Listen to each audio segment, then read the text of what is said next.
Hey guys, let's get more news about Lakers, but first, don't forget to subscribe to the channel and leave a like. Antetokounmpo stars as Bucks beat injury-hit Lakers. Giannis Antetokounmpo scored 28 points as the Milwaukee Bucks defeated a depleted Los Angeles Lakers 118-89 in the Western Conference.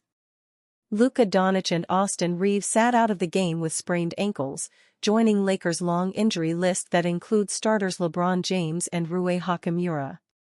Lakers head coach J.J. Redick was also without key reserves Dorian Finney-Smith and Jared Vanderbilt for the visit of the Bucks. Antetokounmpo recorded 7 rebounds and 4 assists while Gary Trent Jr. added 23 points off the bench to guide the Bucks to only their third win in 8 games. Kyle Kuzma also had 20 points for the Bucks as they swept the season series, having also beaten the Lakers 126-106 8 days ago in Milwaukee. Bronny James, son of legend LeBron, scored a career-high 17 points and 5 assists as he reached double figures for the first time in 22 NBA games. It was the third time the 20-year-old had played in at least 3 straight games during his rookie season. Gaining my confidence and gaining my comfortability over reps and getting out there and taking advantage of my opportunity if it's given, just being ready at all times is the biggest thing for me, Bronny said after the game. Dalton Knecht also added 17 points for the Lakers, but it was not enough to keep his side's 9-game winning streak at home going. The Bucks will next travel to the Sacramento Kings while the Lakers welcome the Chicago Bulls. Bronny James turns heads pulling off signature LeBron play during Lakers-Bucks. The Los Angeles Lakers have dealt with a rash of injuries over the past month. LeBron James remains out with a groin injury, and Luka Doncic, ankle, and Austin Reeves, ankle, joined him on the sidelines for Thursday night's showdown with the Milwaukee Bucks. Head coach, J.J. Redick, was forced to utilize his entire bench, rotating 10 players into game action during a 118-89 loss to the Bucks. Although Bronny James didn't get the start on Thursday, he played starters minutes, 30, putting forth his best game of his rookie season. James finished with a career-high 17 points on 70% shooting from the field, to go with 5 assists, 3 rebounds, 1 block, and 2 made three-pointers. James had multiple head-turning plays on Thursday, as he appears to be getting more comfortable with every minute spent on an NBA floor, but it was his full-court pass to Markieff Morris that had fans wondering if LeBron James had thrown the pass. James' dad has been on the giving and receiving end of many full-court passes during his illustrious 22-year, and counting, playing career, joining his look-away, step-back jump shot as one of his many signature plays. Social media was quick to acknowledge the play being eerily similar to Dad's impressive, full-court vision. Bronny James made a pass like Dad, at Fromolandi posted on X, "Oh my God, it's another LeBron," at Real Doug Harvin said on X, Bronny channeling his inner LeBron, "Love to see it," at Bustmatex posted on X, "Like father, like son.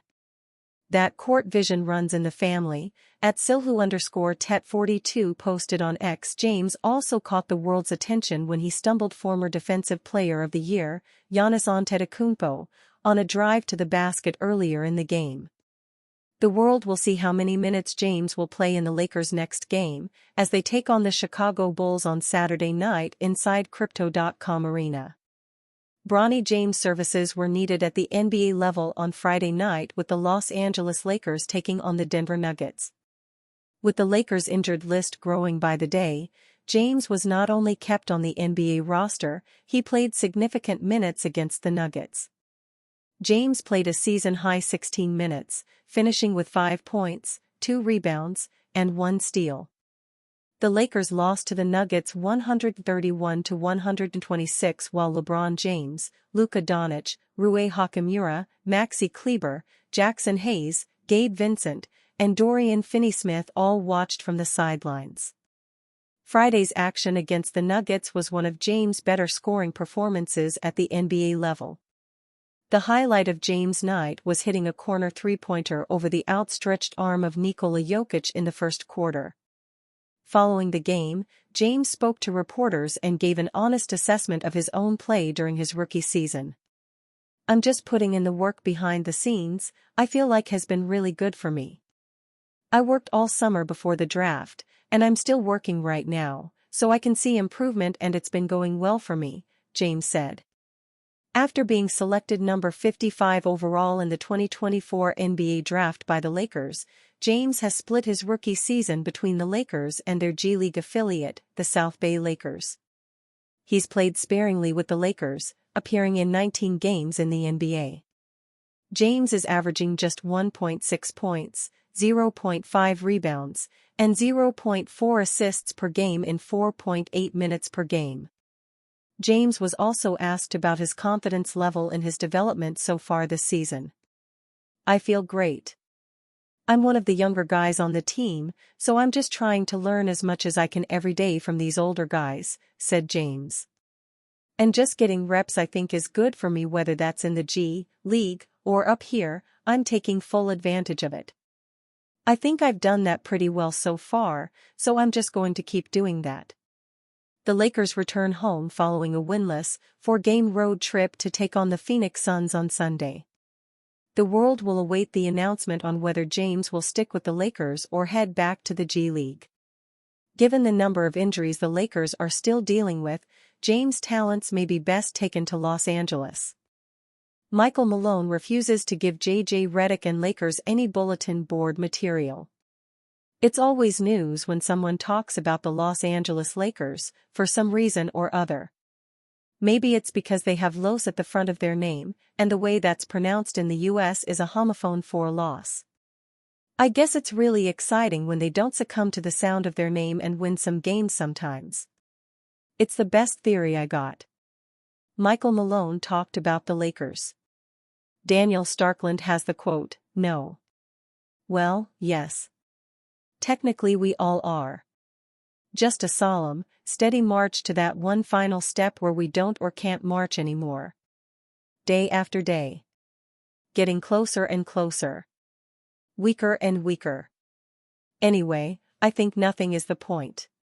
The fact that Michael Malone felt it best to be complimentary probably indicates that he's truly impressed with what the Lakers have done since acquiring Luka Doncic rather than he's scared or anything of that sort. Not many teams can say they have a better player than Luka or LeBron. The Nuggets are one of them. Nikola Jokic is almost universally in the top 2 of people's midseason MVP rankings. While LeBron is the arguable GOAT and Luka is MVP tier, it's one more step up to being a multi-time MVP rather than one of the betting favorites before the year starts. Michael Malone just wanted to give some deserved praise, it seems, to the trade itself, to the performance of the players, and J.J. Redick's coaching. Just take it at face value. Sometimes people just say what they mean. What seems more interesting is hearing Malone's thoughts on the Kings trade and the team they've become since moving on from De'Aaron Fox. He's always been a bit more verbose about the Kings. And you, fan? What do you think about Michael Malone's situation? Write to us in the comments.